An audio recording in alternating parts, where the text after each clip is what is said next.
Tapi saya kasih satu rahasia. Tapi udah gak jadi rahasia kalau guys tahu. Pengalaman zikir, nikmat berzikir akan putus kalau diceritakan. Coba antum lakukan. Kita ngalamin pengalaman. Ceritakan kepada orang, nikmatnya itu hilang. Karena di situ ada syahwah khafiyah, syahwat tersembunyi, ingin disebut orang mukasyafah. Bener nggak? Ya, malu kalau nggak cerita, ntar dikira orang nggak mukasyafah. Temen cerita, ono cerita, masa kita nggak cerita? Ntar disebut nggak sukses. Gak usah malu.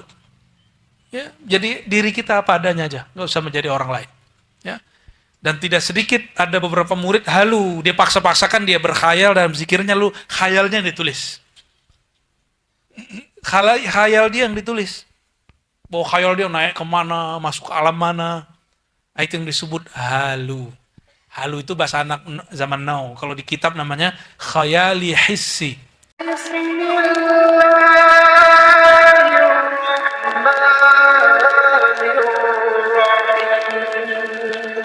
Bismillahirrahmanirrahim. Qal iradatuka tajrid. Keinginanmu untuk melepas usahamu. Tajrid itu melepas usaha. Ma'iqamatillahi iyyaka fil asbab. Sedangkan Allah sedang menghendaki kamu mesti berusaha. Mesti pakai asbab. Jadi ada dua. Wah, ini tangan kiri nggak bisa, ya sudahlah. Jadi kalau kita lagi sakit, asbabnya apa? Supaya sembuh. Berobat. Oke. Kalau hidup lagi susah, asbabnya apa? Supaya hidupnya enak. Ikhtiar, cari kerja. Kalau jomblo, ikhtiarnya apa? Hah? Silaturahim. Ya, silaturahim dulu, jangan langsung nembak-nembak. Silaturahim dulu ya. Apalagi kalau kita awam ingin alim, ikhtiarnya apa?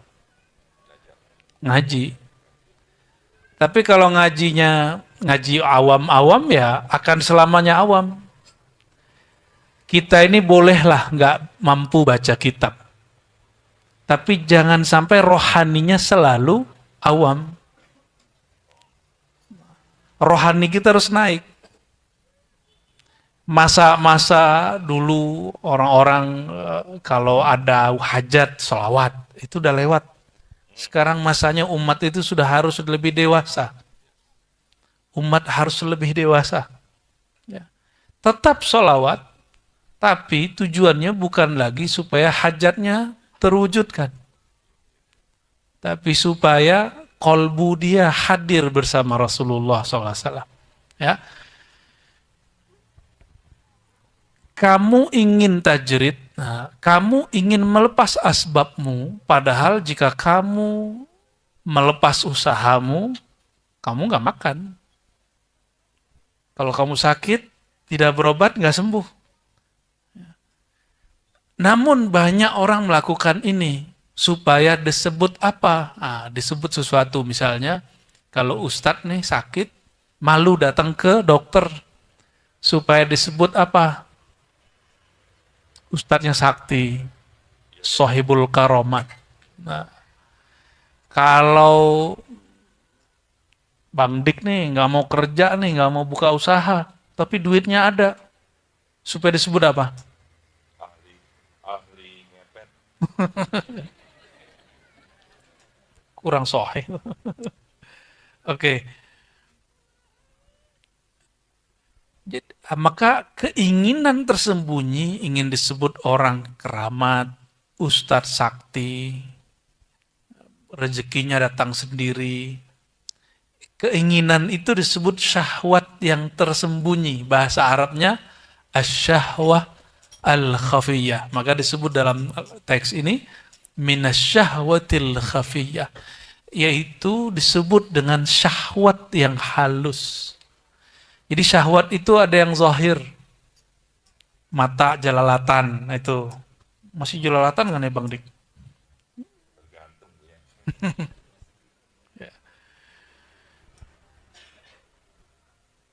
Jadi ketika mata bersyahwat, kalau lagi lapar apa?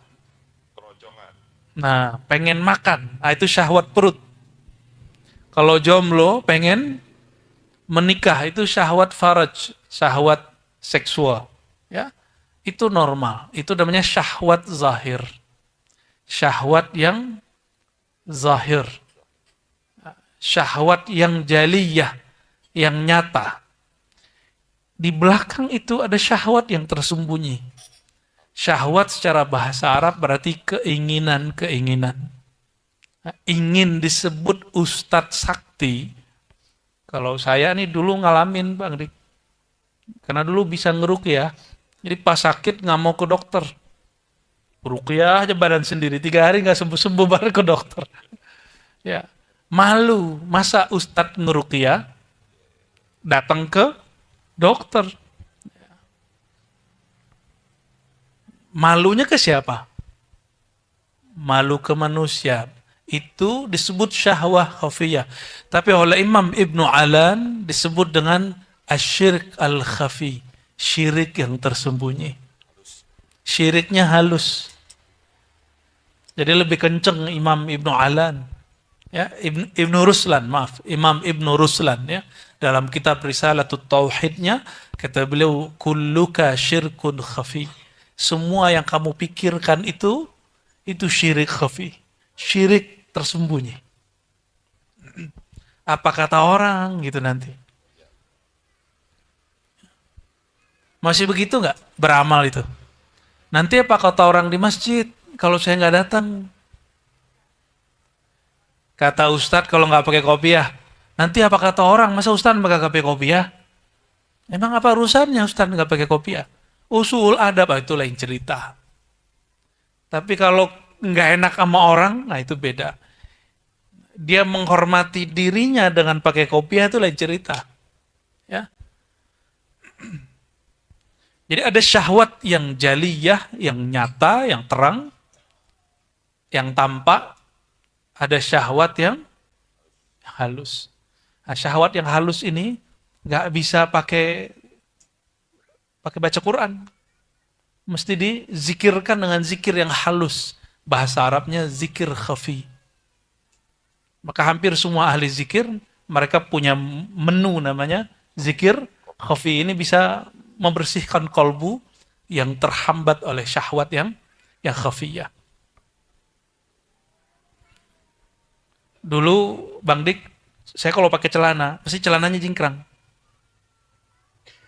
Kenapa nggak turun ke bawah? Malu nanti nggak disebut Ustadz Sunnah. Malu nggak disebut Ustadz Sunnah. Pas sekarang, lain lagi ceritanya. Kalau ceramah nggak pakai begini, ntar nggak disebut Ustadz Aswaja.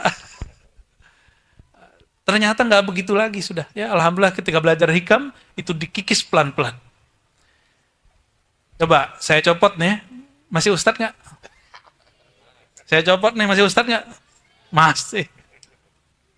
Terus apa urusannya ini? Ini cuma adab bermajelis. Di luar majelis saya nggak mesti begini. Di luar majelis saya boleh pakai kaos nggak? Boleh-boleh aja, nggak ada masalah. Oke. Emang Ustadz harus bawa tasbih kemana-mana? Nanti ketemu sama kelompok sebelah, bid'ah katanya. Ada Ustadz ngomong begini, pakai tasbih itu mengambil hak patennya Saulin. Tahu nggak? Itu dari guru kita sampai ke sana. Jadi dari guru kami, dari guru terus sampai kepada Imam Al-Hasan Al-Basri, murid Sayyidina Ali, murid Sayyidina Abu Hurairah. Beliau itu pakai tasbih. Guru dia, Sayyidina Abu Hurairah, pakai tasbih. Dan itu bukan amalan Saulin, nggak ada urusannya sama Saulin. Kalau kebetulan sama juga nggak apa-apa. Kalau kopiahnya Bang Dik nih, kupluk apa nih? Pernah dengar, Kiai? Ya, Ustadz yang bilang kalau pakai tasbih itu kita ngambil hak paten Saulin. Konyol benar.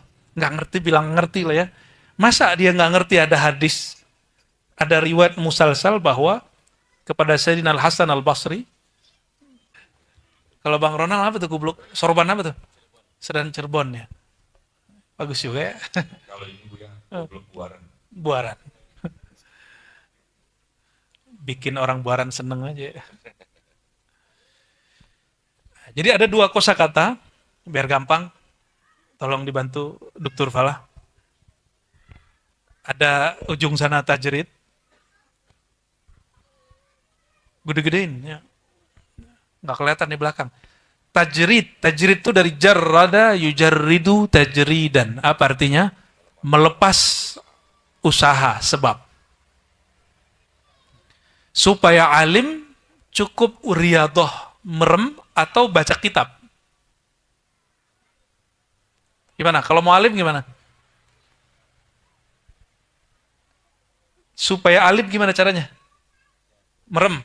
Bismillahirrahmanirrahim. Begitu nggak? Enggak.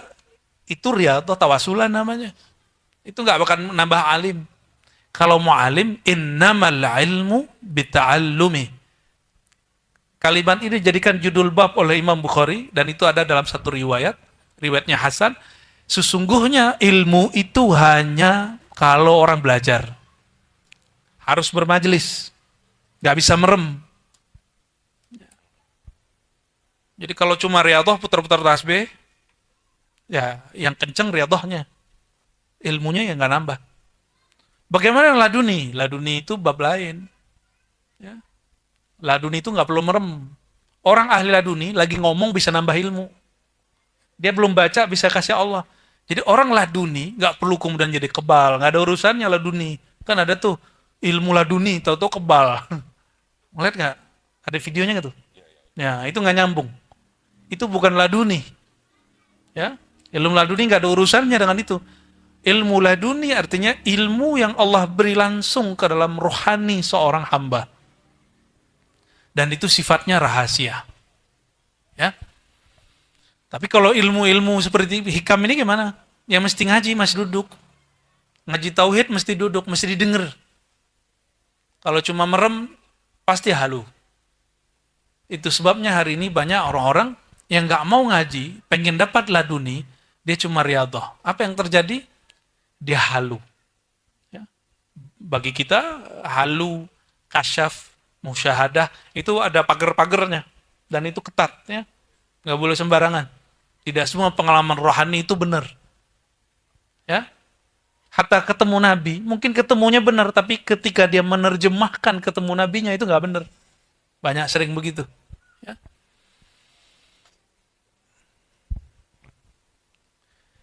Kita ulangi, iradatu tajrid. Kamu ingin melepas asbab usahamu, sedangkan Allah sedang mentakdirkanmu mesti pakai asbab. Mesti berusaha. Berarti di dalam hatimu ada syahwat yang tersembunyi. Ada syahwat yang halus. Nah, jadi bukan syahwat seksual aja, ya, tapi ada syahwat yang tersembunyi. Saya masih ingat dulu waktu nyantri, Bang Dik. Besok mau ujian, nggak mau baca kitab depan teman. Biar disebut hebat, keren. Bisa jawab tanpa perlu baca. Tapi emang udah baca. Mereka tidur, saya baca gitu. Beneran emang begitu. Cuma nggak mau kelihatan sama teman. Nah itu syahwat apa? Syahwat tersembunyi itu bagi santri itu sering kena. Ngapain kita malu? Ngapain kita malu disebut orang ngaji? Nih untuk santri-santri ya.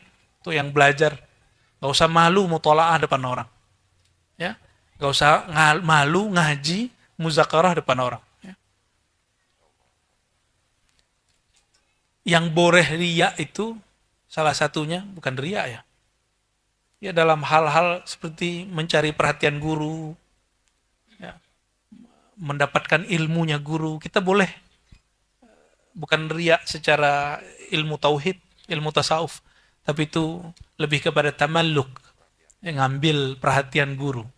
Nah, itu boleh. Simpati, ya. Jadi ada tajrid. Apa arti tajrid? Melepas usaha atau sebab. Jadi kalau mau jadi alim gimana?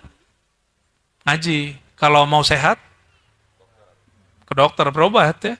Kalau mau waras, diskusi. Kalau mau waras ngapain? Diskusi sambil ngopi-ngopi gitu di tempat Bang Dik tuh ya. Di mana Bang Dik tempatnya? Rumah, goa, dan kandang curang. Ya, biar tambah teler di sono. Lalu ada yang disebut dengan di bawahnya asbab, al-asbab. Nah,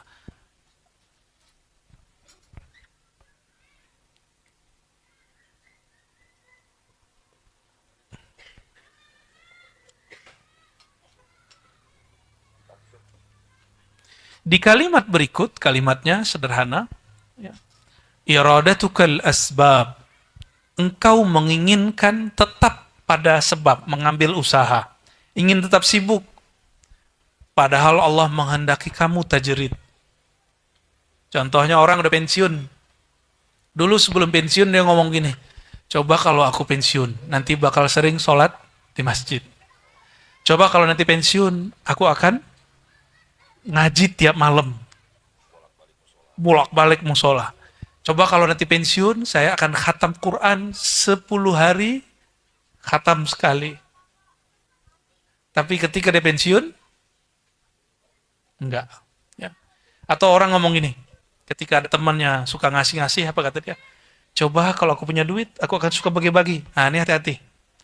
Kalau ingin berbagi, jangan nunggu kaya. Kalau ingin beramal, jangan nunggu luang. Orang yang berbagi nunggu kaya, selama-lamanya jadi orang pelit. Karena merasa miskin itu karakter manusia. Rasa nggak puas.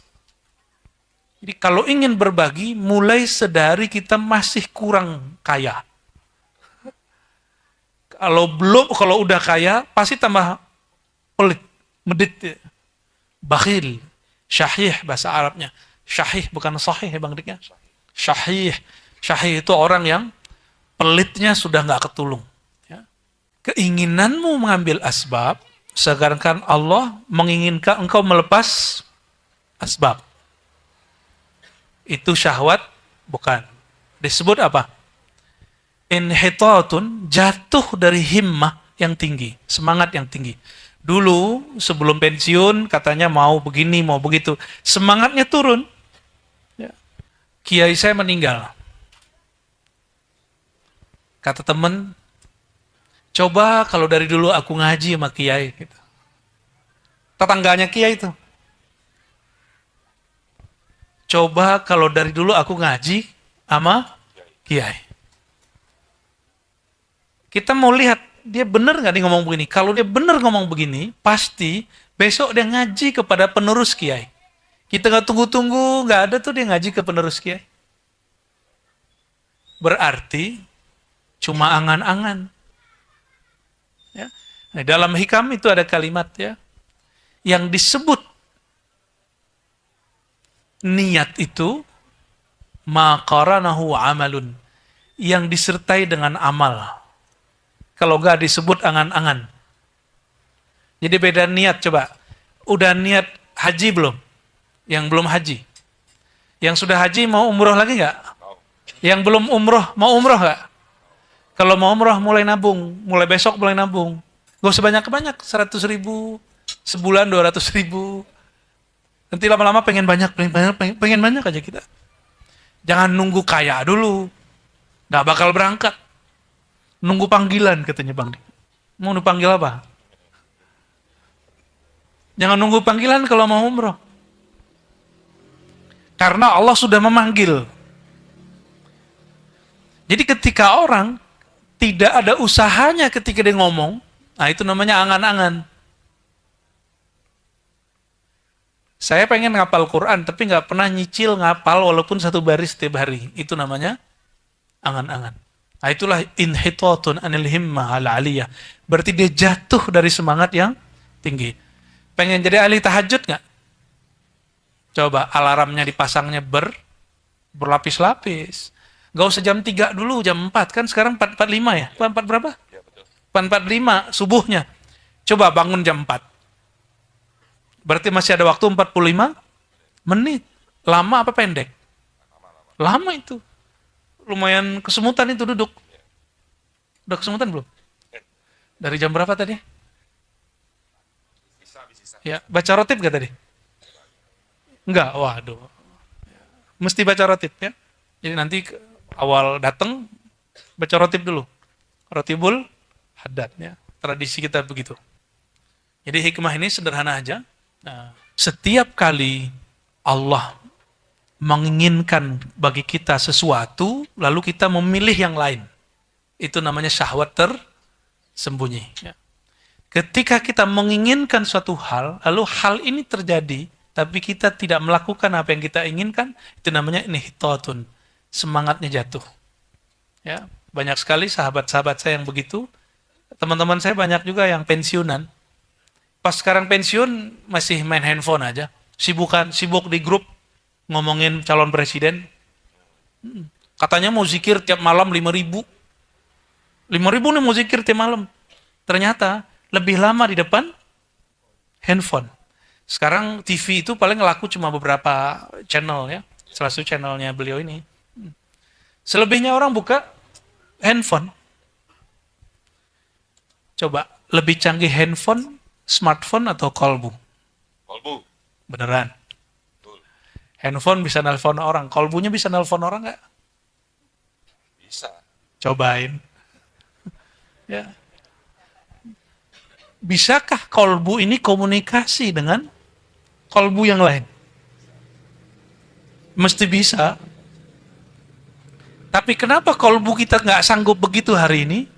Karena kolbu kita sudah punya saingan, namanya smartphone. Ya, mau kiai, mau ustadz, mau artis, mau anak-anak, mau mursyid, mau salik, mau murid, sekarang sibuk main handphone. Ya, yang paling parah itu pas pandemi. Itu ada, kita buat suluk. Tapi beberapa teman-teman kita, mursyid-mursyid, itu sibuk main Facebook tiap hari. Mursyid loh padahal. Gimana muridnya? Itu gimana caranya tuh? Ya. Mungkin dia belum siap memimpin muridnya ya. Oke, kita lanjut ke hikmah yang ketiga. Fadhal. الحكمة الثالثة سوابق الحمم لا تحرك أسرار الأقدار. Sawabikul himam, lintasan kalbu atau keinginan yang kuat, la tahriku asraral aqdar, yakni lintasan atau keinginan yang kuat tidak akan terjadi atau tidaklah merobek atau mempengaruhi takdir. Sawabiqul himami, sawabik bahasa Arab jamak dari sabiqah. Himam, keinginan yang kuat. Contohnya begini. Saya ketemu nih bocah nih, misalnya. Ini bocah nih ada bakat nih. Jadi ulama besar. 10 tahun lagi saya ketemu dia. Ternyata dia jadi ulama besar. Amin. Itu dia jadi ulama besar karena kalam saya atau karena kehendak Allah? Ya, udah dikasih jawabannya yang benar ya. Tapi banyak orang ngomongin itu kan, bener kan kataku, jadi ulama kan gitu. Nah, banyak orang ngomong begitu. Contoh begini. Ini yang nyapres sekarang berapa orang? 3. Terus ini pada berdebat nih. Pasti jadinya si A gitu. Yang satu lagi ngomongnya si B. Coba Bang Ronald bilangnya apa? Siapa yang menang? Gak tahu. Bang Dik? Yang D. Gak ada dong. Yang D itu Bang Dik. Dia mau nyebut namanya sendiri, Dik. Misalnya nih, ada seorang ngomong ini. Pasti si Anu menang. Lalu menanglah orang itu 2024. Terus dia ngomong sama Bang Dik. Tuh kan, apa kataku? Jadi dia mengira orang itu menang karena dia ngomong. GR. Dia kira itu takdir terjadi karena dia ngomong. Nah, yang paling sering terjadi pada orang-orang yang sedang menempuh jalan kepada Allah, itu godaan orang kematian. Contoh gini, Bang Dik itu kayaknya besok mati deh. Besok mati beneran. Terus aku, Bang Dik bener kan dia mati? Aku jadi takut kalau ngomong begini Bang Dik. Dia mengira kata-kata dia yang membuat orang mati. Nah, maka mesti belajar tauhid sebelum belajar ilmu rohani. Supaya nggak salah paham. Kalau ada satu kejadian itu bukan terjadi karena kita ngomong, tapi terjadi karena Allah berkehendak. Terus kok kita ngomong? Kita ngomong itu kehendak Allah bukan? Maka lidah ini cuma dipinjem untuk menjelaskan esok hari kejadiannya apa. Siapa yang mempunyai lidah ini? Allah. Terus sebenarnya kata meminjam pantas juga nggak? Enggak. Kebetulan takdir Allah itu Allah bunyikan lewat lisan kita. Gitu. Dulu 2000, sebelum masa-masa Soeharto jatuh, itu guru saya, ketika saya baca kitab di perpus beliau, itu perpusnya udah makan rayap. Dan saya berdoa, ya Allah, tolong jadikan aku hamba yang membaca buku ini, kitab ini seperti baca komik. Jadi nggak mikir. Alhamdulillah kejadian. Ya, saya lagi baca-baca begitu, tiba-tiba guru saya negur di belakang. Apa kata beliau? Jadi ulama besar aja ini. Ngomongnya bukan doa. Udah jadi kayak ulama besar aja nih gitu. Itu bikin jantung saya kayak nggak berhenti berdebar. Mirip-mirip kayak kita jatuh cinta Bang Dik. Tapi ini gelisah. Takut su'ul adab kepada guru. Tapi saya masih ingat, saya anggap itu doa. Akhirnya hanya 3 bulan setelah itu Allah izinkan kami bisa baca kitab. Nggak tahu caranya gimana. Ya, saya tetap berguru, cuma apa yang Allah setting di kepala kita nggak tahu. Nah, nikmat itulah yang hari ini teman-teman bisa rasakan doa dari guru saya. Ya. Tapi doa itu bagian dari takdir bukan? Jadi kita doa untuk apa? Doa itu bagian dari takdir bukan? Bukan. Hah? Bagian memuja dan memujinya. Oh, berarti ada pujaan di luar takdir. Iya. Salah saya. Salah lagi. Minum dulu Bang Dik. Kalau saya benar terus Bu, saya nggak ngaji. Ya, oke. Siapa? Oke, dikit lagi, habis itu kita rehat sebentar. Sawabikul himam. Jadi lintasan-lintasan yang terjadi dalam pikiran, itu namanya khatir. Kalau dia kuat, kayak dia mesti dikeluarin nih. Nah itu namanya himah. Itu bedanya ya. Jadi kalau melintas, set gitu di kepala, itu namanya apa? Khatir. Khatarat, sesuatu yang melintas dalam pikiran. Khatir. Ya. Apabila lintasan itu kemudian menguat di dalam hati dan kita ingin mengkalamkannya, disebut apa? Himmah. Itu bedanya. Itu disebut dengan himmah. Nah, himmahnya para kekasih-kekasih Allah dan hamba-hamba Allah itu berkait dengan takdir. Dengan takdir itu Bang Dik, kalau di dalam hadis Sahih Bukhari misalnya disebutkan, ketika Nabi naik ke langit ke-7, lalu di atas langit ke-7, ada namanya Sidratul Muntaha, itu seperti pohon, daunnya seperti telinga gajah, itu dadaunan isinya adalah takdir. Jadi lembaran takdir Bang Dik itu ada 1 lembar di situ. Bang Ronald 1 lembar, ya, Dr. Fala 1 lembar. Ini filosof ini, udah mursal ini. Dan para kiai ini masing-masing kita punya lembaran yang lain. Dan lembaran itu sudah kering. Nggak bisa diubah. Dia nggak bisa diubah di atas langit ke-7. Jadi alam ini dari bumi sampai ke langit, itu hukumnya hukum takdir. Hukum takdir yang berlaku, hukum takdir yang tertulis di Lauh Mahfuz. Ya. Nah, dan lalu ditulislah per lembaran itu. Namun, gak usah khawatir Bang Dik. Rasulullah SAW itu tembus sampai ke aras. Di aras tidak berlaku hukum takdir. Berlaku hukum rahmah. Inna rahmati sabaqat ghadabi. Makanya ayatnya, sesungguhnya rahmatku mendahului, bukan, murkaku. Nah, ayatnya apa? Ar-Rahman alal arsistawa. Ar-Rahman, Allah yang maha kasih, bersemayam di atas aras. Jadi bukan hukum salah benar, hitam putih. Hukum aras, hukum rahmaniyah. Hukum kasih sayang. Siapa yang boleh ngimamin di sana?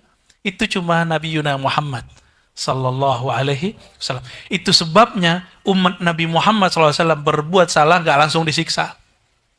Karena hukumnya rahmah, ya, tapi umat terdahulu ada yang langsung dikutuk jadi kera, ada yang jadi kadal, ada yang jadi biawak. Makanya Nabi Muhammad sallallahu alaihi wasallam ketika Sayyidina Khalid makan biawak, Nabi Muhammad tuh bingung. Ngeliatin orang makan biawak, matanya cuma naik turun. Ngeliat ya.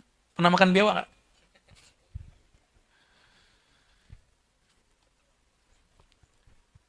Imam Malik punya guru 70 orang. Jika mereka ngangkat tangan, itu di Madinah, itu doanya mustajab. Jadi guru Imam Malik ada berapa orang? 70 orang. Di mana? Di Madinah. Imam Malik ini wafat 178 Hijriah. Tapi kata Imam Malik, la arwi anhum. Saya tidak meriwayatkan hadis dari mereka. Cuma konsultasi hati. Tapi tidak transfer ilmu. Nah, apa maksudnya? Ada orang yang kuat himmahnya, tapi ilmunya nggak terpercaya. Dan itu banyak. Ahli-ahli wirid, ya. Kolbunya kuat. Tapi kalau dia cerita tentang ilmu, sering kebalik-balik. Ya. Jadi kalau ada orang hari ini ngomong, masa sih dia wali, ngomongnya nggak beres? Ya biasa itu, Imam Malik ketemu. Beliau mengatakan, fil Madinah, di Madinah ada 70 syakhsan, ada 70 syekhan, 70 syekh. Lau aqsamu ala Allah la abarra. Ya, seandainya mereka bersumpah berdoa, Allah akan wujudkan. Tapi aku tidak berguru kepada mereka dalam bab ilmu. Cuma minta doa, minta zikir. Ya. Orang-orang seperti itu biasanya jika tidak menggabungkan ilmu dengan wirid, inilah yang terjadi seperti ada orang ngomong tadi. Ya Allah Bang Dik, apa kataku? Besok dia mati beneran. Nah, itu namanya apa? Kata-kata kita, kejadian. Itu namanya sawabikul himam. Kita ngomong apa, kejadian. Disebut apa? Sawabikul himam. Pernah begitu nggak? Kayaknya setiap kita pernah mengalami itu. Dan tolong diingat ada kaedahnya. Ini kaedah tauhid. La takhriku aswaral aqdar. Kekuatan batinmu yang kuat itu, himmahmu yang kuat itu, tidak akan pernah merobek, menghancurkan aswar. Aswar ini bisa diartikan benteng, bisa diartikan ya sur. Sur itu benteng ya. Benteng-benteng takdir. Jadi takdir itu dilapis oleh benteng. Ya.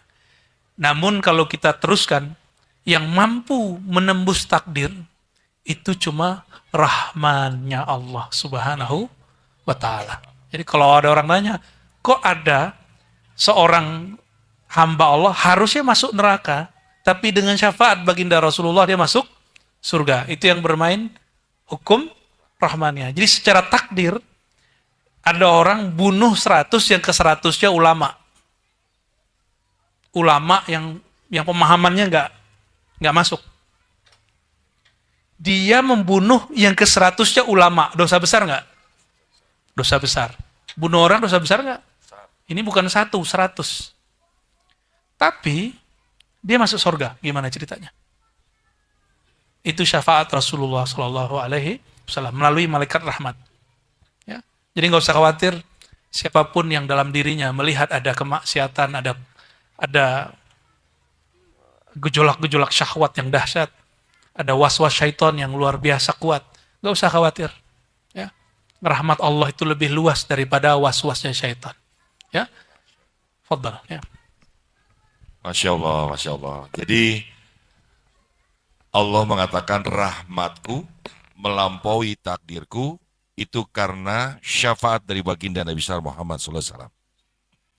Baik, majelis ribat yang sedang menyaksikan acara secara langsung, indah banget bahasan pada malam hari ini. Betul teman-teman yang ada di sini? Kita ada di Buaran dan jangan lupa juga Berwudu lah yang bagus, fa'asbihul wudu, falyusalli rakaatain, sholat 2 rakaat, lalu berdoa. Isi doanya doa kepasrahan sebenarnya. Itu kemudian ujung dari doa itu adalah meminta Allah untuk memilihkan, bukan kita yang memilih. Itulah cara mengintip takdir yang syar'i. Sesuai dengan kaedah-kaedah Ahlus Sunnah wal Jamaah, untuk semua orang bisa. Mau awam, mau wali, bisa. Tapi kalau wali Allah nggak perlu pakai sholat, Bang Dik. Karena wali Allah itu fi sholatihim daimun. Mereka sholatnya daim. Mereka bisa berkoneksi kepada Allah meskipun dalam satu nafas. Dan itulah baginda Rasulullah SAW. Dan nafas-nafas Rasulullah itu kemudian diwarisi oleh para sahabat. Sahabat Nabi ke tabi'in, tabi'in, sampai terus. Maka Sayyidina Abu Hurairah pernah melihat Abdul Malik bin Marwat, seingat saya. Lalu apa kata dia? Kamu ini bakal jadi raja.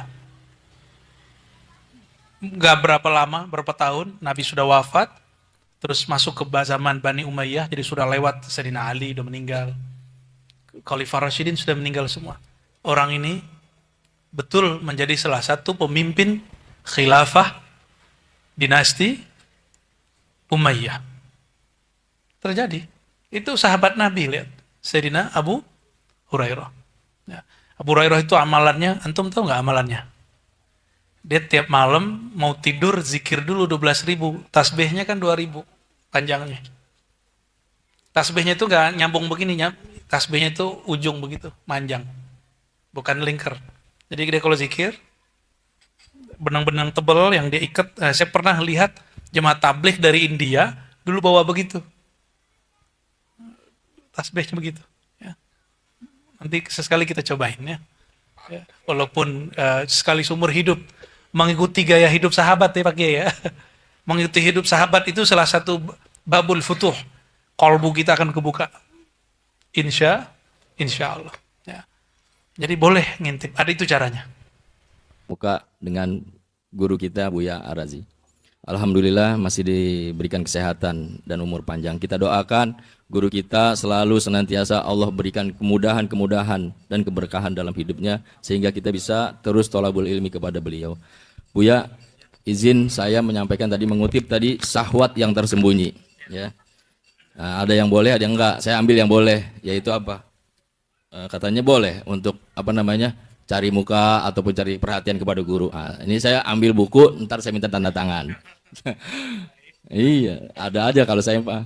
Terus yang kedua Buya, pengalaman ruhani saya yang tadi pernah disampaikan Buya tentang perkataan ataupun ada semacam firasat. Nah kalau saya berbentuk gambar, kayak video Buya. Jadi tetangga saya mau meninggal, saya tak seperti kelihat gitu. Besok dimakaminnya seperti apa segala macam. Nah itu lama saya pendam sendiri sehingga saya resah. Nah akhirnya pada saat saya bekerja, ada direktur keuangan saya mau mati itu 2 hari sebelumnya saya lihat videonya begitu.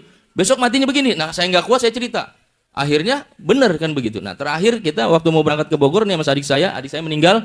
Dia lambaikan tangan saya karena saya sebenarnya nggak tahu kalau dia ada di jalan tuh. Dia lambaikan tangan begini. Kok adik saya ngapain gitu kan? Nah sementara saya mau berangkat sama adik saya ke Bogor, dapat kabar kecelakaan. Dan itu terus videonya sampai itu. Nah akhirnya saya resah. Terus kemudian saya bercerita kepada ini, saya tepis. Karena takutnya di situ ada jin atau apa yang memberikan seperti itu. Akhirnya saya dalam sepanjang hidup saya ini masih suka nongol. Misalkan ada kejadian apa, saya suka ngelihat videonya gitu kan. Nah saya khawatir juga gitu Bu ya. Kalau yang positif dan misalkan keindahan sih mungkin saya masih mending gitu, seneng gitu kan. Nah, tapi ini kan tentang sesuatu yang keburukan gitu. Yang saya kadang-kadang apakah saya mendahului ini informasinya atau memang saya menunggu itu. Mohon izin Buya, itu pengalaman saya karena ini menyambung tentang apa yang tadi disampaikan Buya. Sekian, mohon kiranya dibukakan pintu maaf apabila ada salah dalam penyampaian. Assalamualaikum warahmatullahi wabarakatuh. Waalaikumsalam warahmatullahi wabarakatuh. Terima kasih Ustadz Fauji. Langsung aja ya. Langsung aja dijawab atau nunggu yang kedua Buya? Langsung jawab. Langsung jawab.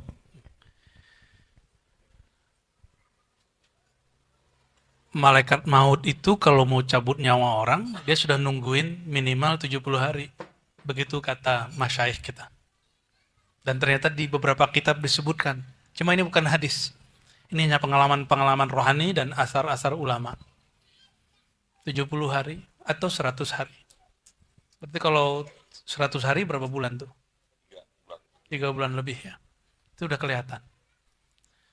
Malaikat maut itu kadang, kata Imam Ibn Arabi, nggak mesti malaikat yang kita bayangkan.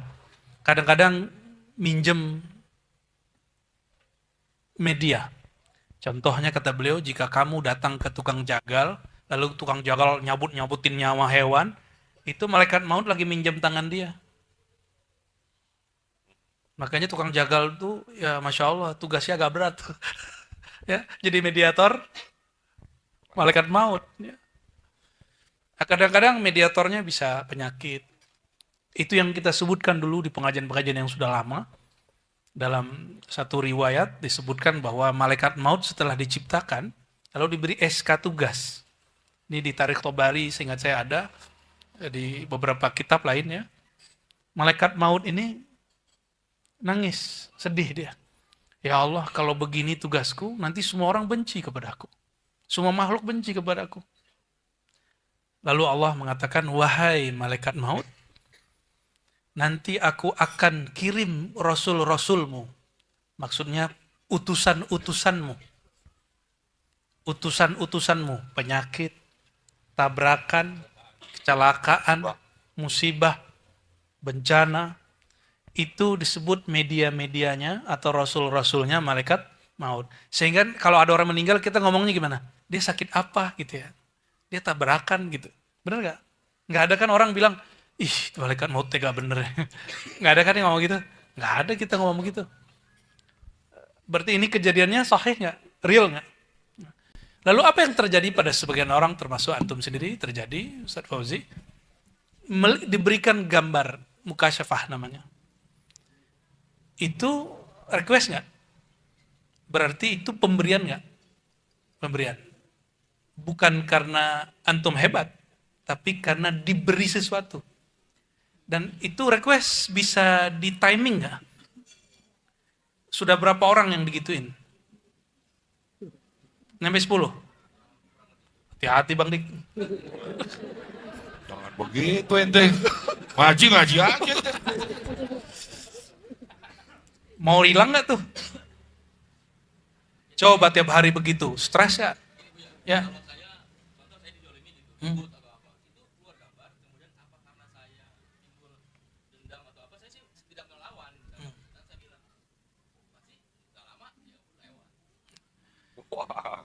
Itu namanya himmah.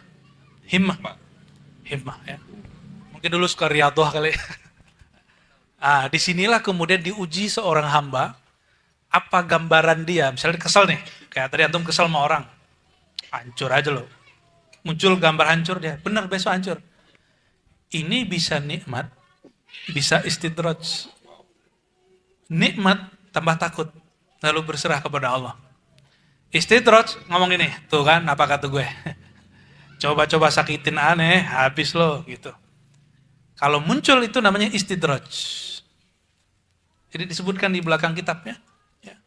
Qad takunu li ghairihim istidrajan wa makran. Kadang-kadang ini menjadi istidraj dan makar. Istidraj itu zahirnya pemberian anugerah, batinnya jebakan. Nah, hati-hati, itu anugerah antum berat ya. Kalau itu terjadi, berarti antum dilibatkan dalam circle-nya malaikat maut. Bukan berarti antum itu orang yang karena kita lihat terus besok terjadi, bukan. Cuma dikasih tahu. Kan malaikat maut itu udah nungguin berapa lama? 70 sampai 100 hari. Jadi dia ngasih kode-kode, ngasih. Kadang-kadang dia kasih kirim file. Set. Antum yang dapat filenya. Mungkin kolbunya kuat. Tuh, coba kalau dilibatkan malaikat maut tiap hari, kuat gak? Nggak, saya yakin gak kerja lagi besok. Jadi bayangannya kayak film-film kartunnya Korea itu loh, anime-anime itu loh. Bleach itu loh, Bleach. Tahu Bleach nggak? Ya, yang kapoknya gede itu. Nonton nih. Iya, daripada nonton yang lain-lain mending nonton kartun kan. Itu imajinasi orang, itu terjadi emang. Sebenarnya itu terjadi semenjak dahulu sudah. Jadi ada orang yang dilibatkan dalam circle itu.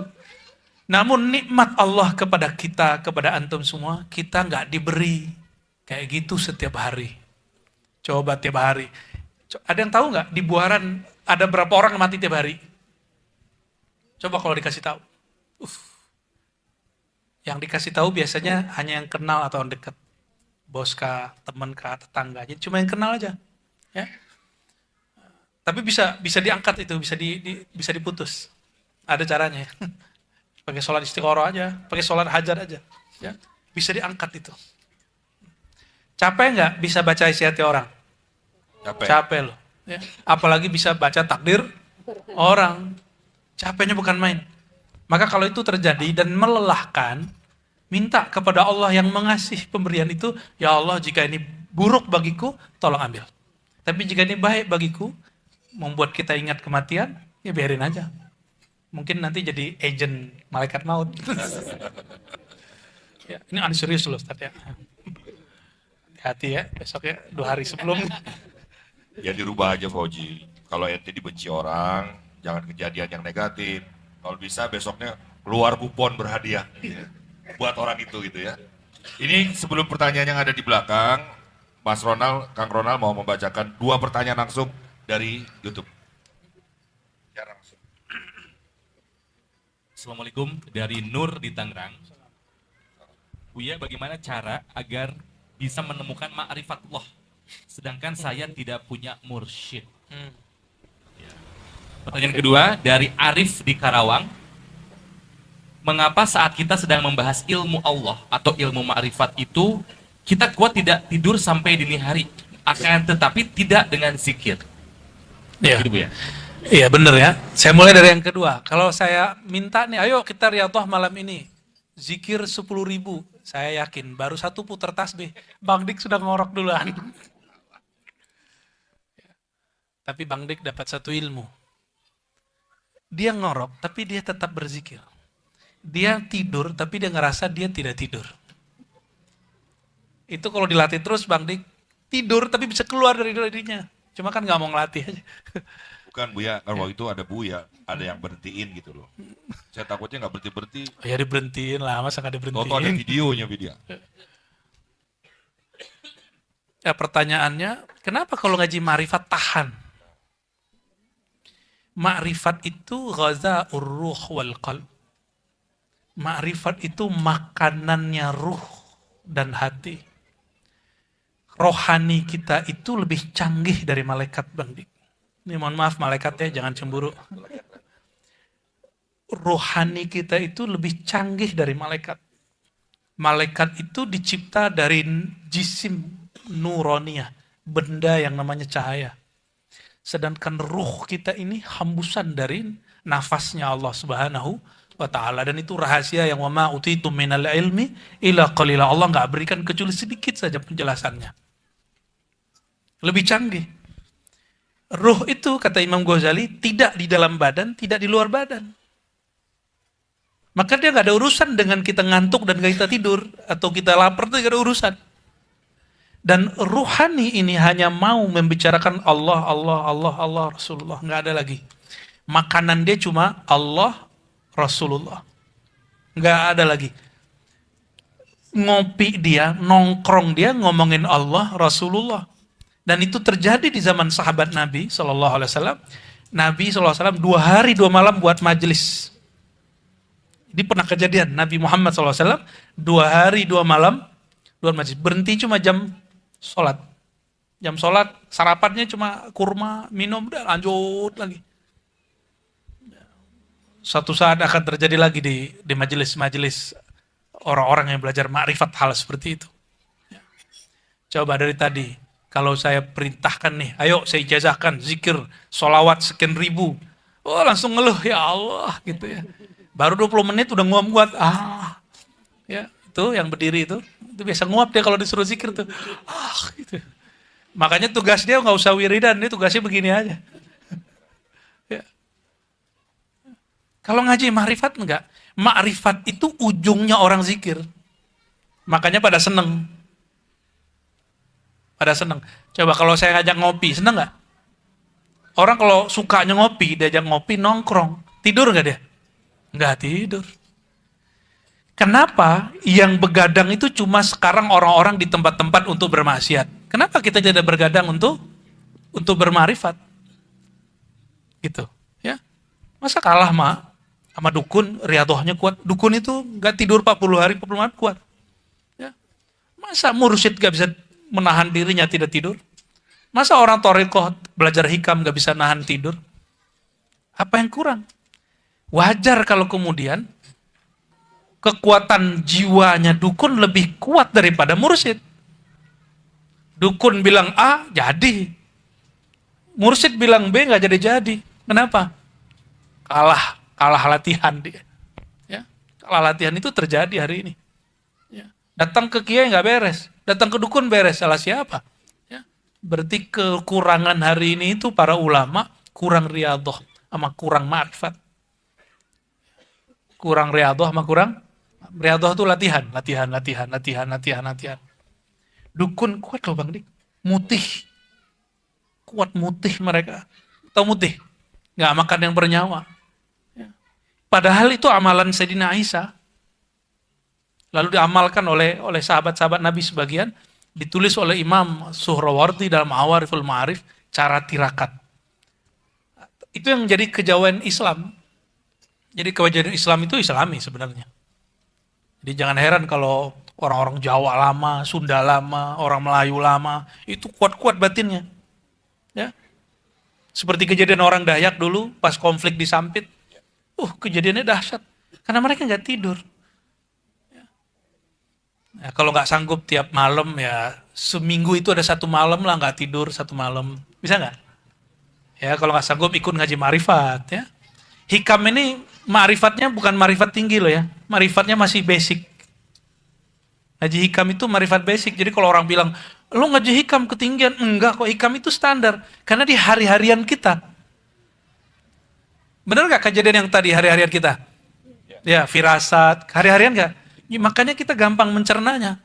Cuma orang-orang, mohon maaf, kadang-kadang ustadz sendiri tanya sama beliau nih. Kadang-kadang teman-teman kita para ustadz sendiri yang mempersulit orang belajar ini. Benar nggak? Lo belajarnya bukan marifat tinggi lo ya. Marifatnya masih basic. Ngaji hikam itu marifat basic. Jadi kalau orang bilang, lo ngaji hikam ketinggian. Enggak kok, hikam itu standar. Karena di hari-harian kita. Benar nggak kejadian yang tadi hari-harian kita? Ya, firasat. Hari-harian nggak? Ya, makanya kita gampang mencernanya. Cuma orang-orang, mohon maaf, kadang-kadang ustadz sendiri tanya sama beliau nih. Kadang-kadang teman-teman kita para ustadz sendiri yang mempersulit orang belajar ini. Benar nggak? Lo belajar hikam, nah, benerin dulu syariatnya, gitu. Nggak begitu kalau kita didik umat ya. Itu eman kalau kita gituin. Jadi kenapa ngaji ma'rifat tahan?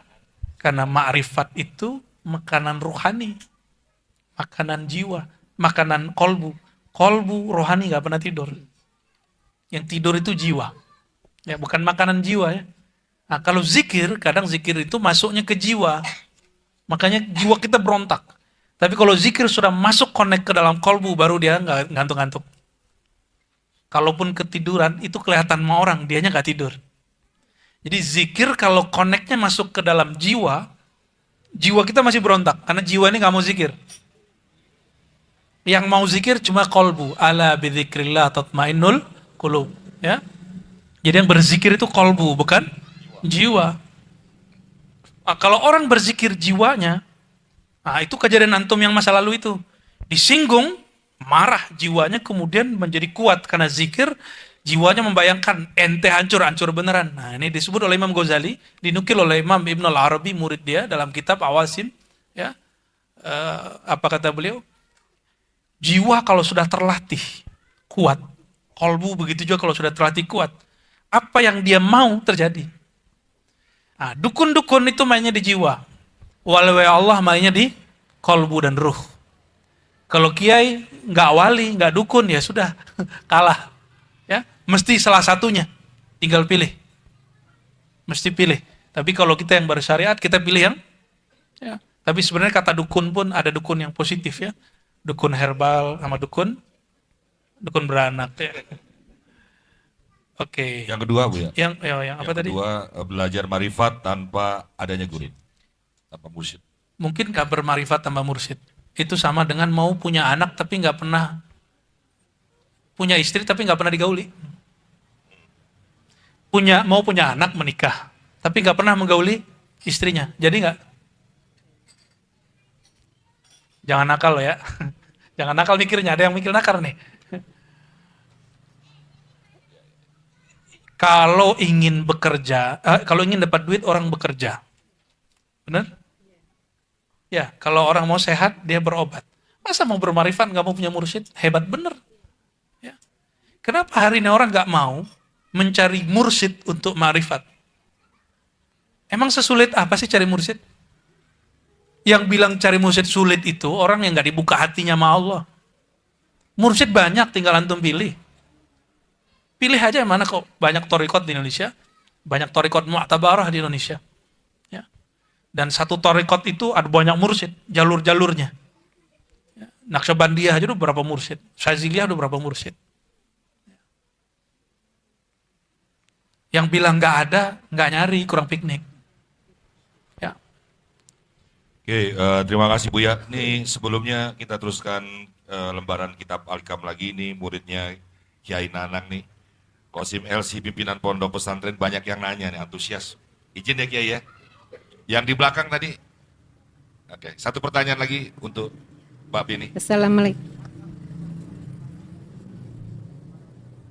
Assalamualaikum warahmatullahi wabarakatuh. Buya, perkenalkan saya Sari dari Cikupa. Alhamdulillah saya bertemu tatap langsung dengan Buya ini yang kali ketiga. Dan alhamdulillah juga saya akan menanyakan satu hal, yaitu saya punya pengalaman pribadi Buya mengenai penyakit hati. Sebenarnya saya itu ada diperiksa lewat mata kemarin melalui seminar. Nah di situ saya itu sebenarnya nggak punya penyakit yang merupakan penyakit medis gitu Buya, seperti rahim, jantung, liver seperti itu, kira-kira seperti itu. Penyakit kepala gitu, yang kronis. Tapi ternyata di mata saya itu terlihat gitu Buya. Nah, sarannya Cikgu yang melihat itu, yang tahu itu, diminta saya banyak istighfar Buya. Nah, terkait dengan itu, alhamdulillah saya melakukannya dan hati saya sekarang merasa lebih lega, lebih plong. Nah, yang kadang saya merasakan, kalau misalnya ini, ada sesuatu yang tidak saya senang atau bagaimana, kalau kurang srek di hati saya itu masih kepancing gitu Buya. Nah, suatu kali saya mendengar YouTube Buya yang ada ceramah mengenai taubat kolbu Buya. Nah, itu bagaimana caranya? Saya ingin bismillah istiqomah untuk bisa melakukannya. Itu pertama. Pertanyaan kedua, saya akan menanyakan apabila kita menghindari suatu perdebatan di suatu perkumpulan, memilih mundur dari perkumpulan itu, apakah itu salah satu memutus silaturahmi Buya? Karena saya tidak suka berdebat. Nah, saya memilih mundur dari satu perkumpulan tersebut, sehingga ada yang suka, ada yang tidak suka, dan saya memilih diam saja. Nah, apakah itu termasuk memutuskan silaturahmi Buya? Assalamualaikum warahmatullahi wabarakatuh. Assalamualaikum warahmatullahi wabarakatuh. Taubat kolbu ya. Taubat kolbu itu sifat yang menutupinya adalah ghaflah, lalai. Dan yang kedua qaswah, keras hati. Dua aja. Adapun emosi itu bukan pada kolbu, tapi ada pada jiwa. Ini penjelasan Imam Ghazali dalam Ihya jilid 3 dan jilid 4 ya. Bab muhlikat, lalu munjiat. Jadi emosi itu bukan di kolbu, emosi ada di jiwa. Nah, itu disebut dengan taubatun nafs, taubat jiwa. Bagaimana cara taubat? Nabi SAW mengatakan, An-nadamu taubah. Menyesali apa yang kita lakukan itu adalah taubat. Jadi cukup kemudian sholat 2 rakaat, sholat taubat, lalu selesai sholat taubat kita berkalam. Gak usah pakai bahasa Arab, bahasa Indonesia aja. Ya Allah, jiwaku masih belum stabil, masih meluap-luap, masih emosi, mohon ampunkan. Jadi kita dialog dengan Allah, dengan diri kita sendiri. Itu cukup kok. Allah itu bisa bahasa orang Cikupa kok, Bu ya. Apalagi bahasa Arab.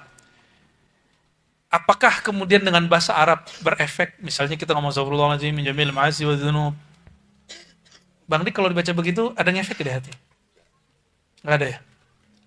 Astagfirullahaladzim min kulli dzanbin azim. Itu dengar kayak pakai rotiban ya? Justru kalau pakai bahasa Arab nggak connect, pakai bahasa Indonesia. Karena yang menciptakan bahasa itu Allah sendiri. Jadi kalau tobat, kenapa tobat kita kurang ngena? Karena kita tobat masih ini menguasai kolbu, maka kolbu kita nggak akan bisa tobat. Ya. Maka dalam talqin-talqin kami atau dalam muhasabah yang kita buat, kalau lagi tobat, kita mulai dari tobat yang zahir, anggota tubuh, lalu pindah ke tobat kolbu. Qaswah. Ghaflah artinya apa? Lalai. Kalau qaswah, kolbu yang keras. Ini adalah ujung daripada penyakit-penyakit hati, namanya diri. Kalau riya memandang amal. Jadi mohon maaf Bang Dik, kalau kita duduk begini, terus saya merasa diri saya lebih alim. Maka di saat itu saya disebut sombong. Wali 7 itu Qasim. Qasim diminta fatwa sama orang. Wali 7 itu Qasim. Qasim diminta fatwa sama orang, tapi dia nggak mau jawab. Dia paling alim di Madinah, dan dia ngerti dia paling alim di Madinah. Ketika ada orang nanya, dia bilang, kamu nanya aja masih fulan. Insya Allah dia bisa jawab. Dia orang yang sangat alim. Yang nanya ini ngerti. Qasim tidak bilang, saya lebih alim dari dia, enggak. Tapi itu cara Imam Qasim mendidik dirinya. Kalau ada orang nanya, jangan langsung dijawab. Supaya tidak terlihat kalau dia memang mengikuti perasaan saya lebih alim dari orang itu. Gitu. Sehingga merasa lebih berhak menjawab pertanyaan daripada orang lain. Ya. Kiber sombong. Nah, sombong ini ada sebab ilmu, ada sebab amal, ada sebab harta duniawi, ada sebab jabatan. Yang paling bahaya itu sebab ilmu. Itu sebabnya ulama yang kiber, yang sombong, mutakabbir, itu lebih bahaya daripada pemaksiat 1000 maksiat. Karena ulama yang sombong, itu sebenarnya setan bertubuh ulama. Setan berjubah ulama. Darah dia sudah darah setan. Cuma jubahnya jubah ulama. Nauzubillah min dzalik. Kalau orang maksiat, paling dia merasa maksiat. Dan dia merasa hina. Orang maksiat itu merasa dirinya hina. Sedangkan orang yang tadi, yang merasa berilmu, merasa dirinya lebih mulia dari orang lain. Nah, ini yang bahaya. Nah, ini yang mesti kita kikis-kikis. Ya. Nah, nyambung dengan pertanyaan kedua.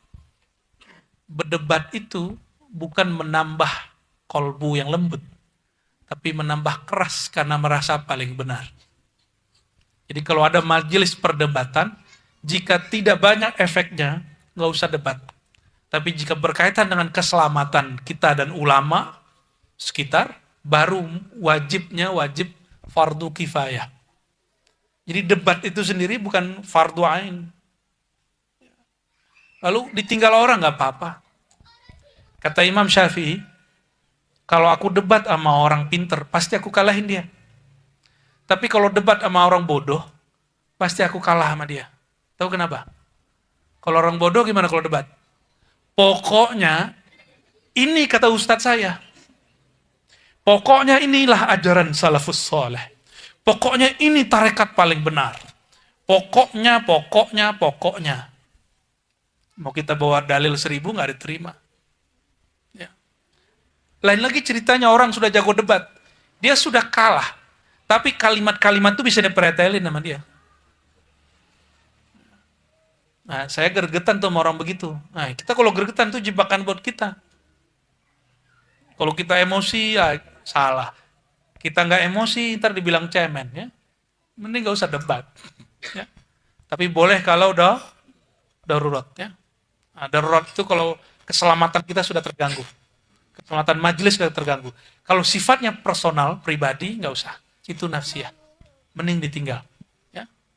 Salah satu kebahagiaan ulama-ulama kita terdahulu, dia aja orang debat, dia diem aja. Diem aja. Itu hebatnya kiai-kiai dulu itu. Itu riatohnya lebih berat daripada duduk zikir 1000 kali. Karena main ego. Apa kata orang? Nanti aku disebut orang gak alim. Masa gitu aja gak mau debat gitu. Nanti gituin orang. Ya. Kalau mau berdebat, wajadilhum billati hiya ahsan. Berjidallah, berdebatlah dengan cara yang ahsan. Ahsan itu dengan penuh kasih sayang. Nah, apa kata Imam Syafi'i? Kalau aku berdebat dengan seseorang, aku berharap melihat kebenaran muncul dari dia dan aku mengikutinya. Ada nggak yang mau begitu kalau debat? Kalau kita debat rata-rata gimana? Ingin nyari kesalahan orang. Benar nggak? Ya, emang begitu. Kalau kita debat rata-rata gimana? Ingin nyari kesalahan orang. Benar nggak? Ya, emang begitu. Mencari kesalahan orang itu disebut tajassus. Tajassus itu larangan Rasulullah. Apa kata Rasulullah SAW? La tajassasu wa la tajassasu. Di Quran juga ada. Jangan cari-cari kesalahan orang. Itu sifat syaitaniyah namanya. Maka hari ini orang dididik banyak mau jadi setan, bukan mau jadi malaikat dididiknya. Bukannya baritin rahmat, tapi mau cari-cari kesalahan orang. Maka kita harus hati-hati benar hari ini. Hindari perdebatan. Kalau ada orang debat, kalau nggak penting nggak usah dilayani. Ya. Saya juga nggak tahu kalau diajak debat, mungkin itu terjebak. Mending menghindar. Gitu. Menghindar dari debat bukan berarti bodoh. Ya. Lanjut. Lanjut.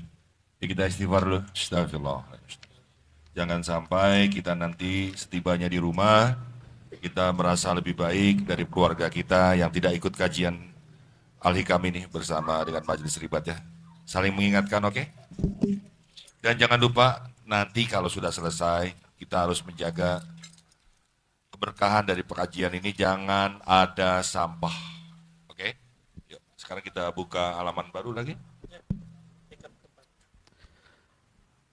Al-Hikmah Ar-Rabi'ah. Arih nafsaka minat tadbir, fama qama bihi ghairuka anka, la takum bihi li nafsik. Rehatkan dirimu, jiwamu dari tadbir yang telah dia urus selainmu, yang engkau tidak mengurusnya untuk dirimu.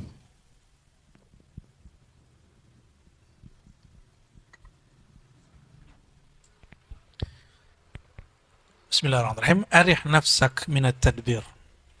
Arih, bahasa Arab itu kata perintah daripada raha, rehat. Arih berarti diterjemahkan, rehatkanlah jiwamu. Jadi yang suka campur tangan, ikut-ikutan urusan orang, mengurusi hal yang nggak perlu diurus, itu disebut dengan tadbir. Ya. Jadi yang bukan wilayah kita, kita urus. Itu namanya ikut-ikutan mentadbir. Jangankan kita, Pak Lurah, Pak RT, Pak RW, yang bukan wilayahnya, diperkenankan nggak mengurus?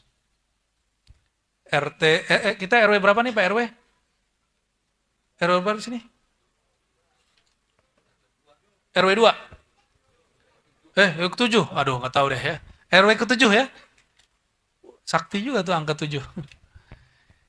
RW 7 diperkenankan ngurus RW 8. Lurah Buaran diperkenankan nggak ngurus Ciputat? Enggak. Itu baru di urusan begini.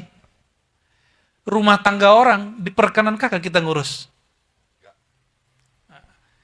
Begitu juga bab kerohanian. Jangan urus-urus rohani orang. Kalau bukan kita yang bertugas. Jangan urus-urus makom orang. Gak usah urus-urus tarekat orang, kira-kira gitu ya. Arih nafsaka minat tadbir. istirahatkanlah jiwamu daripada mengurusi yang bukan tugasmu. Barangkali itu kalau diterjemahkan. Mohon maaf. Ada yang nyalek gak nih yang hadir? Ada yang nyalek gak? Loh, nyalek. Tapi pasti ada pengurus partai ya. 2024 siapa yang jadi presiden sudah tentu belum dalam ilmu Allah? Sudah jelas. Kalau orang sudah ngerti gitu dia repot gak? Santai aja. Cukup yang repot politisi. Kita nggak usah repot. Tapi Masya Allah di grup-grup komplek, Masya Allah. Ya. Iya. Ternyata politisi sekarang tempatnya tidak hanya di TV. Tidak hanya di LC. Tapi juga di WhatsApp. Politisi WhatsAppan. Akhirnya 2019 banyaklah keluarga tersinggung sama keluarganya. Banyaklah suami tengkar sama bininya. Cuma karena satunya milih siapa, satunya milih yang lain. Semoga ke depan nih calonnya tetap 3, jadi nggak terlalu repot kita. Kalau 2, aduh pasti membenarkan segala cara lagi. Pasti bawa-bawa agama lagi. Ini udah mulai, saya udah dapat WA-nya. Ya, WA orang kita baca. Ya, dikirim lagi ke kita. Nah, lihat nih. Ya. Kamu lihat nih. Sudah mulai bawa-bawa agama. Pilih fulan berarti menguatkan agama. Nah, tega bener itu apa? Buzzernya konyol. Buzzer dia konyol. Kalau mau bawa-bawa agama nggak begitu caranya. Saya mau tanya, di zaman Rasulullah ada pemilihan presiden nggak? Bener. Ada pemilihan gubernur nggak? Nggak ada. Ada pemilihan calon legislatif nggak? Nggak ada. Berarti itu semua tidak ada kaitan dengan Rasulullah Shallallahu Alaihi Wasallam. Paham? Jadi nanti kalau teman kita sepengajian beda kan 3 berarti 01, 02, 03 beda setelah 0 sama kita, dia masih saudara kita nggak? Bener. Yang paling parah Kiai ini teman-teman kita sesama ustadz. Udah paling capek. Korban WA. Korban buzzer di WA. Makanya baca WA itu ada ilmunya. Ya. Ada manajemen baca. Ya. Jangan asal-asal baca. Kebencian berpolitik lalu diagamakan. Jangan sampai. Jangan sampai kebencian politik diagamakan. Itu ajaran kelompok Khawarij dan kelompok Rafidah. Aliran Khawarij itu mengkafirkan Sayyidina Ali yang tadinya mereka puja-puja, cuma karena Sayyidina Ali mau berdamai dengan Muawiyah. Bahkan menyerahkan, karena secara diplomasi kalah, diserahkan khilafah kepada Muawiyah. Apa kata mereka? Ali kafir. Ali itu kafir. Cuma karena beda urusan politik. Mau mengulang masalah itu lagi? Itu perang Siffin terjadi dan Sayyidina Ali bawa pasukan, Muawiyah bawa pasukan. Urusan begitu. Jadi selevel sahabat bisa gagal berpolitik, apalagi kita. Apalagi kita yang bukan sahabat Nabi radhiyallahu taala anhum, ya. Ini bab yang besar. Sekarang skala kecil. Arih nafsaka minat tadbir. Orang kalau zikir, terus dapat rahasia zikir. Rahasia zikir itu urusan kita yang berzikir atau urusan Allah. Orang ingin jadi murid satu tarekat, satu mursyid, seorang mursyid, lalu dia ikut satu suluk latihan-latihan rohani. Di dalam perjalanan rohani, ada yang merasakan nikmat, ada yang merasakan tidak nikmat. Yang merasa kurang nikmat ini iri sama yang merasakan nikmat. Jangan-jangan ada antum yang iri nih sama beliau ini yang tadi circle-nya malaikat maut nih. Ada yang mau begitu nggak? Aneh pegang kepalanya nih malam nih. Pegang doang. Ya, ntar tiap hari ngeliatin orang mau mati ya, biasa stres antum. Kita ngeliat isi hati orang tuh capek loh. Capek bukan main, capek. Ngeliat isi hati orang setiap hari itu capek. Gak usah jauh-jauh. Buka status orang aja tiap hari capek loh. Tapi kita senang yang capek-capek itu ya kan? Asik ya? Emang asik sih ya. Nah, arih nafsaka minat tadbir. Rehatkan jiwamu daripada mengurusi status orang, ngurusi kolbu orang, jiwa orang, kasaf-kasaf kolbu orang. Kok dia bisa kalau zikir mengalami itu, kok saya tidak? Kok Bang Dik kalau zikir dia ngorok tapi dia nggak tidur? Kok saya tidak? Kalau saya tidur beneran gitu. Gitu ya. Kok bisa ya? Ada orang solawat nangis, kok saya nggak usah pikirin itu. Nggak usah pikirin itu. Ya. Baru saja di kajian malam kemarin, ya, Imam Ibn Arabi mengatakan satu kalimat yang penting. Apa kata beliau? Makom ahwal, makom ini, makom itu penghalang kita kepada Allah. Selama seorang hamba membayangkan ingin mendapatkan makom-makom, maka wirid dia, torikot dia, amalan dia jadi susah. Tapi kalau dia nggak pikirkan makom, nggak usah pikirkan mukasyafah, dapat ilmu ini, dia langsung kemudian mengatakan, aku hanya hamba Allah, Allah perintahkan zikir, aku zikir. Apa kata Imam Arabi? Maka jalan ini hana akan menjadi mudah bagi dia. Jadi kenapa zikir menjadi rumit?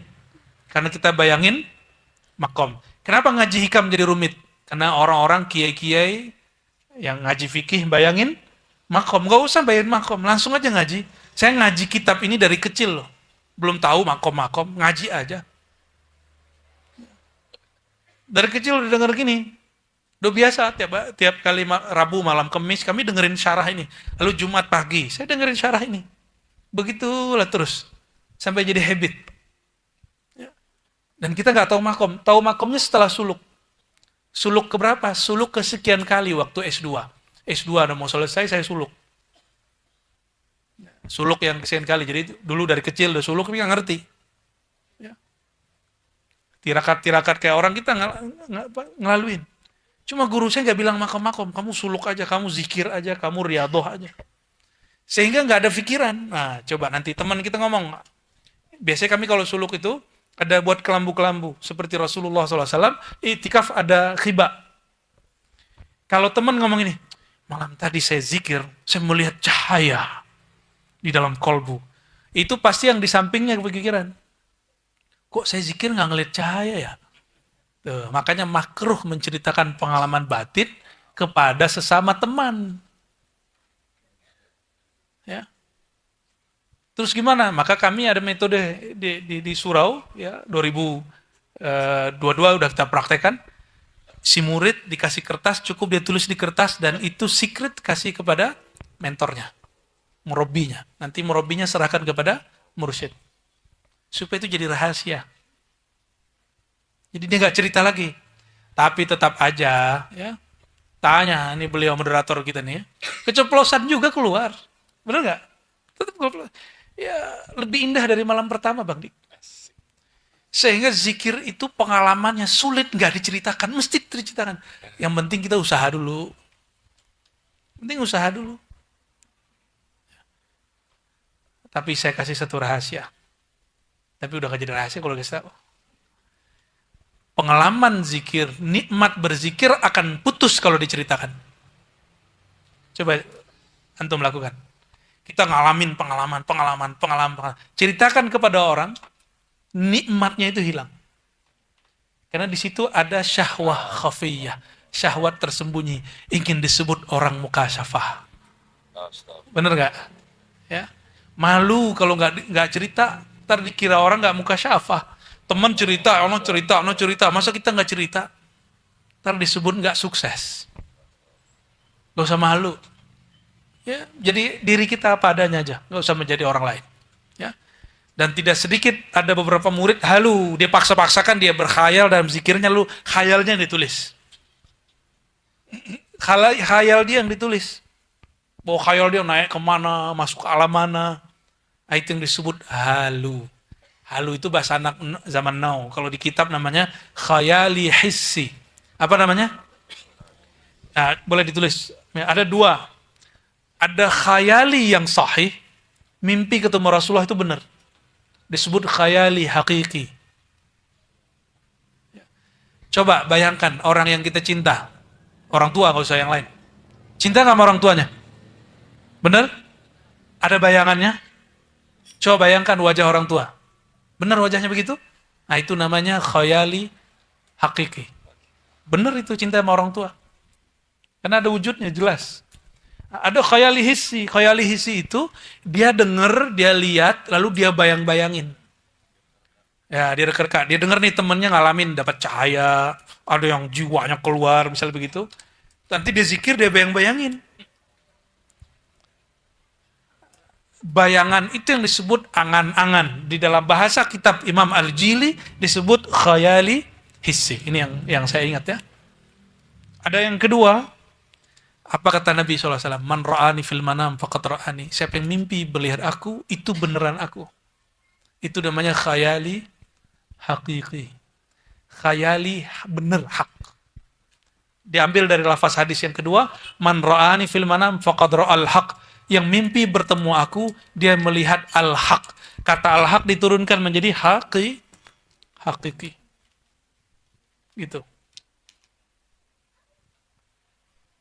Tapi hati-hati, bertemu Allah belum tentu ketemu Allah. Siapa tahu itu setan menyerupakan diri. Ya. Kalau Nabi Muhammad SAW sudah dijamin. Kok bisa ya? Ketemu Allah nggak dijamin. Ketemu Nabi Muhammad dijamin. Kenapa? Karena syarat ketemu Allah mesti melalui pintu Rasulullah SAW. Ya. Maka orang ketemu Allah dan tidak melalui Rasulullah SAW, tidak melalui syariat beliau, thariqah beliau, hakikat beliau, ma'rifat beliau, itu batil semuanya. Ya.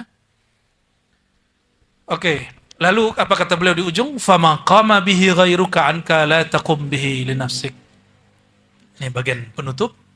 Fama qama bihi ghairuk. Fama. Maka apa yang qama, yang telah dilaksanakan, dijamin, diurus oleh ghairuka, oleh selain engkau. Siapa itu? Allah. La taqum bihi li nafsik.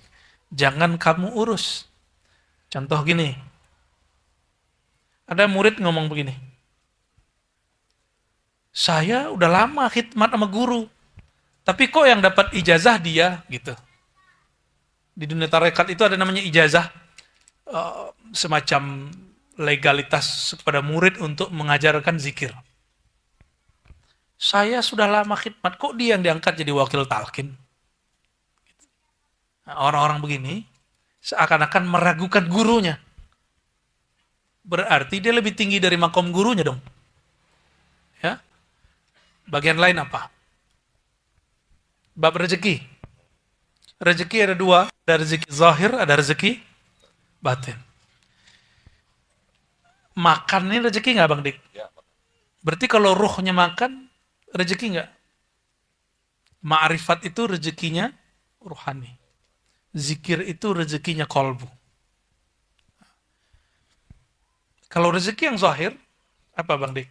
Duit, popularitas, jabatan, itu zahir ya.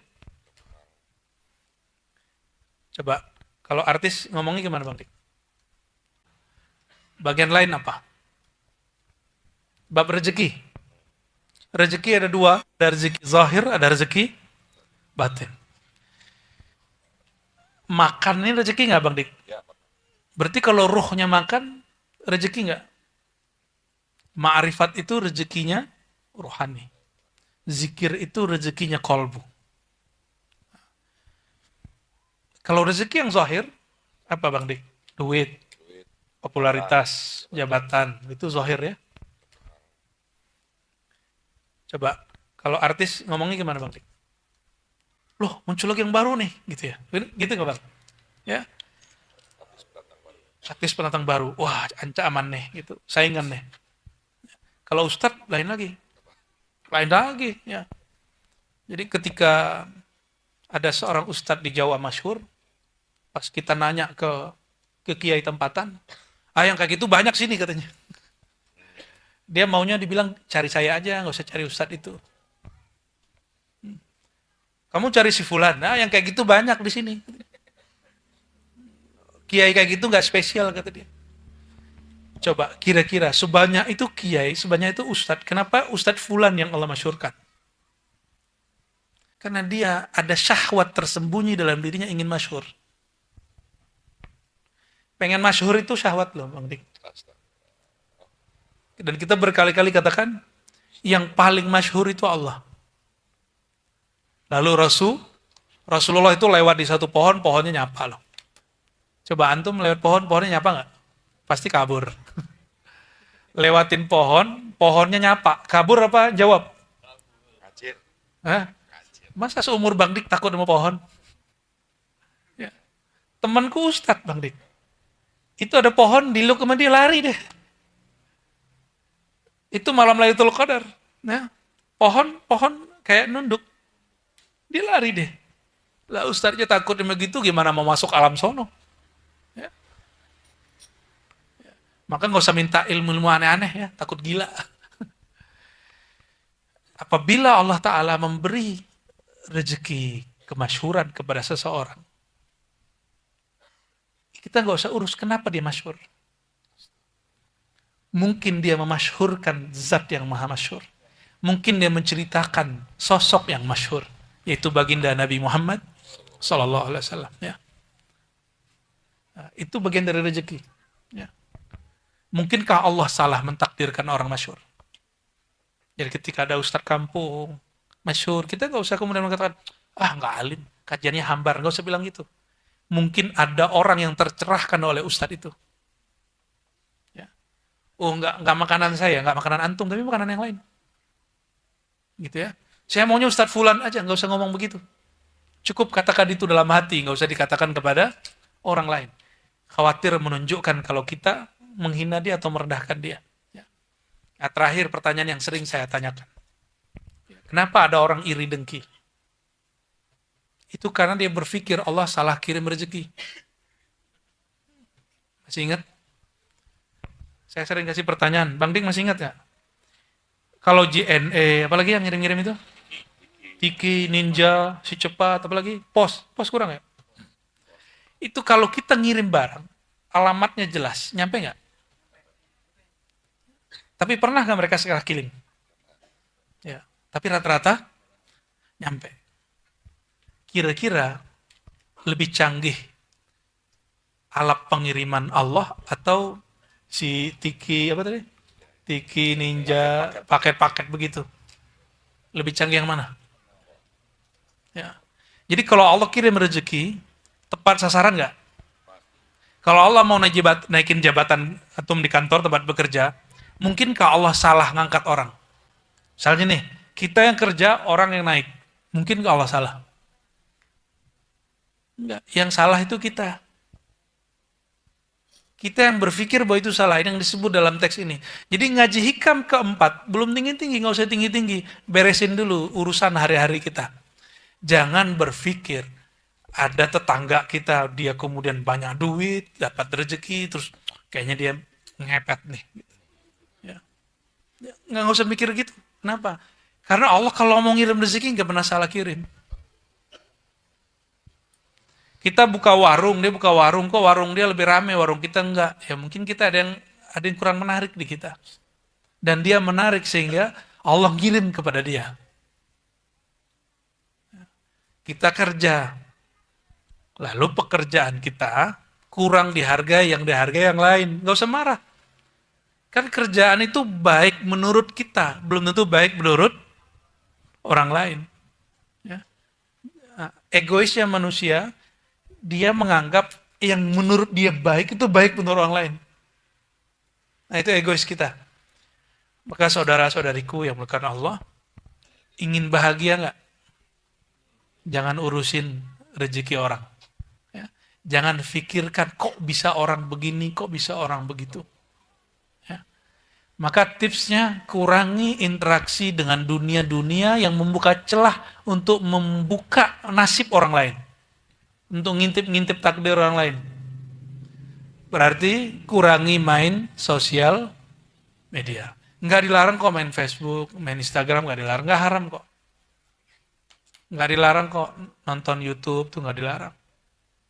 Yang haram itu ya nonton yang begitu-gitu, nggak jelas itu. Ya. Mau ngurangin? Mau kolbunya kuat? Mau kolbunya kuat? Coba amalkan satu wirid ini ya. Amalkan wirid yang sederhana sekali. Wirid yang kata Allah Subhanahu wa taala, ini aku suka. Ringan di lidah tapi memberatkan mizan. Memenuhi langit dan bumi. Maka malaikat kalau ngelihat ada orang berzikir membaca ini, itu malaikat mengerubugi rumahnya. Ngikutin dia di motor, di mobil, sampai tempat kerjanya diikutin. Inilah zikir penutup yang ada di Sahih Bukhari. Sahih Bukhari ditutup dengan itu. Zikir yang dari kecil kita sudah dapat. Zikir apakah itu? Subhanallah bihamdi, subhanallahil azim. Mau ngamalin? Ya. Jangan lagi cuma 100 pagi, 100 sore, tambahin. 100 pagi dan sore itu hanya zikir pagi petang. Jadikan itu wirid kita, jangan mau kalah sama malaikat. Dalam hadis Tabarani dia katakan, wabihi yurzakun. Malaikat itu dapat rezeki kalau mereka zikir subhanallah bihamdih, subhanallahil azim. Maka orang-orang yang ingin hidupnya diberkahi zahir dan batinnya, diridhai oleh Allah Subhanahu wa taala, baca ini, gak usah pikirin yang bukan kerjaan kita. Cukup urus pekerjaan kita, lalu tanamkan lafaz ini di dalam hidup. Ya. Subhanallah bihamdi, subhanallah azim. Allah betapa cemburunya, kita dengerin radio tapi nggak mau nyetel kolbu. Kolbu ini butuh radio sendiri. Bunyikan radionya, subhanallah bihamdi, subhanallahil azim. Ya. Maha hebat engkau ya Allah. Maha terpuji engkau ya Allah, maha agung engkau ya Allah. Allah kalau ngeliat orang begitu langsung dikirim malaikat, kamu urusin hidup dia. Ya. Tapi itu bukan sehari 2 hari. Ya. Allah mau lihat dulu ini orang istiqomah enggak. Itu ya. Sama kayak orang mau ngangkat ini jadi ketua, mau jadi apa, itu dilihat dulu. Ini dia bener nggak nih kerjanya? Masa Allah kalah profesional daripada manusia? Allah itu lebih profesional daripada manusia.